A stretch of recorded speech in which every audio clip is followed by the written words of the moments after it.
Hello everyone, and welcome to my Days of Our Lives official channel. I hope everyone is having a wonderful day. Before we begin, please hit the subscribe button and give this video a thumbs up. Salem inhabitants observe Martin Luther Lord Jr. Day. Outside the Brady Bar, Abe, Paulina, and Chanel were excited by seeing Salem inhabitants improving the town on Martin Luther Ruler Jr. Day. Nicole showed up, and she told Abe and Paulina that Holly was going through tests to fit the bill for a clinical office in Italy. Abe said that everybody was appealing to God for Holly's recuperation, and he added that he and Paulina were there for anything Nicole required. In Horton Town Square, Nicole experienced Sloan. Nicole referenced her arrangements to have Holly shipped to the clinical office in Italy. Nicole was shocked when Sloan said that it was superb that Nicole would join Holly in Italy. Sloan guaranteed that she had misspoken. Nicole later expressed her gratitude for Sloan's generous permission for Eric to visit Holly and Nicole at the hospital as she turned to leave. Sloan said that she would need to figure out how to adapt to the way that Eric would constantly think often about Nicole and Holly. At the city chairman's office, Abe and Paulina discussed the significance of Martin Luther Lord Jr. Day.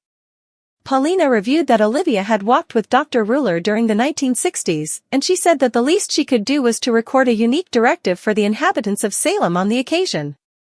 Before long, a while later, Paulina started to record a live digital broadcast with a unique directive for the residents of Salem. In her location, Paulina said thanks to every individual who had ended up helping enhance their local area, and she urged others to do likewise. May we keep on living in Dr. Lord's soul consistently, Paulina said. Paulina's voice before long became feeble. Abe added his voice to Paulina's remarks to assist her. At the Observer office, Leo entered and boasted to Chad and Everett about his revisitation of the paper. Leo asked Chad and Everett for their thoughts after he gave them a copy of his Lady Whistleblower column. Chad noticed that Leo had expounded on Bayard Mustin, a straightforwardly gay African-American man who had coordinated the Walk on Washington in 1963. He was a genuine legend. Furthermore, the explanation you've never known about him is that, in those days, many individuals would have rather not connected together social liberties and gay privileges and some other sort of equivalent freedoms similar to a piece of a similar development. Furthermore, tragically, that is as yet the case today. As if there can only be so much equality, Leo observed. That's what Everett recommended. Given the earnestness of the section, the paper distribute the story under Leo's own name rather than the woman informant byline. Chad communicated reservation, and he stressed that the paper would get aftermath. Screw the aftermath. What he composed is correct and valid and illuminating. Isn't that more significant than the main concern? Regarding Leo's column, Everett said. Chad concurred, and he said that the paper would distribute the piece. Leo was overjoyed, and he pulled Chad and Everett in for a gathering embrace as them three celebrated. Working with somebody who you've had a contention with previously, figuring out how to have shared conviction and push ahead, I'd express that is in the right soul for MLK Day, Chad said. Leo concurred. At the point when Leo requested the remainder of the free day, Chad gave Leo a digging tool. Chad advised Leo to go along with others in embellishing the recreation area in the soul of the occasion. Finally, Leo agreed, and he left. In the recreation area, Rafe attempted to comfort Jada, who was vexed after a safety officer and storekeeper had kept her and constrained her to agree to a handbag search. They called the damn police on me, Rafe. They said I scratched a shiny new lip gleam that I had in my tote I purchased 2 days prior. I was shaking. I'm simply so enraged, I could just please accept my apologies. I attempt to simply allow these things to move away from me, Jada said. Rafe inquired about Jada's feelings of regret. Since I'm a person of color, Rafe. I'm not permitted to lash out, Jada said as Rafe pulled her nearby for an embrace. Jada told Rafe at the Brady pub that she had always worked on Martin Luther King Jr. Day to honor Dr. King. I believe that when you see an unfairness, you want to follow through with something, Jada said. Rafe concurred with Jada. Rafe reviewed an episode years sooner when he had been behind a white individual in the checkout line at a market. Rafe said that the white individual had composed a check for food without any inquiries posed. Rafe went on to say that a clerk had made it difficult for him to write a check on his own because his last name was Hernandez. Close by, Chanel let Johnny know that she had likewise been the survivor of racial profiling. Not more than a day or two ago, I was strolling in the square, and this woman, she was perched on a seat without anyone else. She carried her purse with her.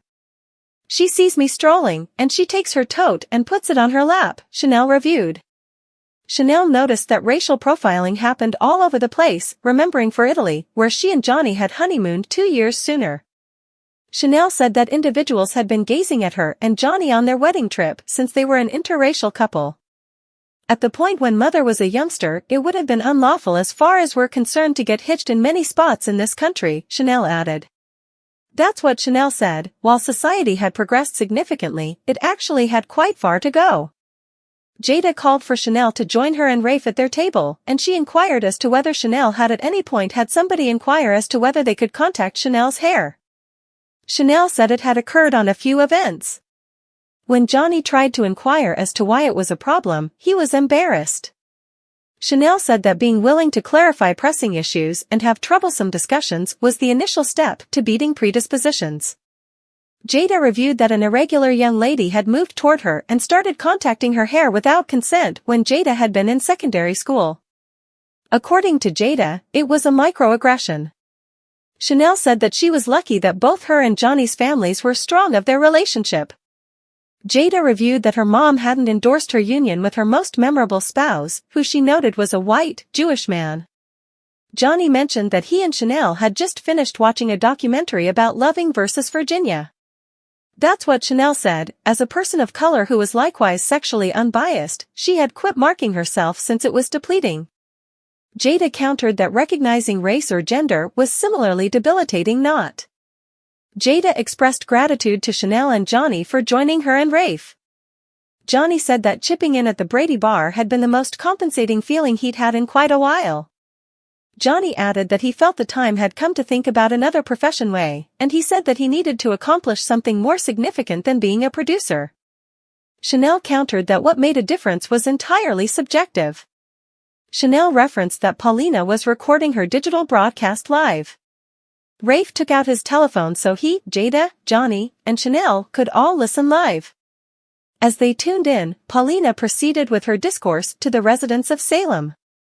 Inclusion and equality ought not to be contested. Variety in ideology, foundation, capacities, and convictions makes us an extraordinary city and an incredible country. In the end, we all have the same goals: safety, health, and prosperity for our friends, family, and ourselves. Paulina proceeded. We shouldn't evade individuals who can't help contradicting us. All things considered, we should cherish, learn, open our hearts and psyches, and in particular, keep on accomplishing the difficult work to make this world a superior spot for everybody to live in. Furthermore, our words are the more remarkable when we speak loudly together, Paulina said as she went after Abe's hand. Jada raised her coffee cup and made the toast back at the Brady pub. To Dr. Lord, Jada said. To the future, Rafe added. To my mom, Paulina said. To us, Johnny added.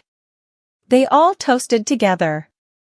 Thanks for watching. If you like this video, so please don't forget to subscribe my channel and don't miss any update.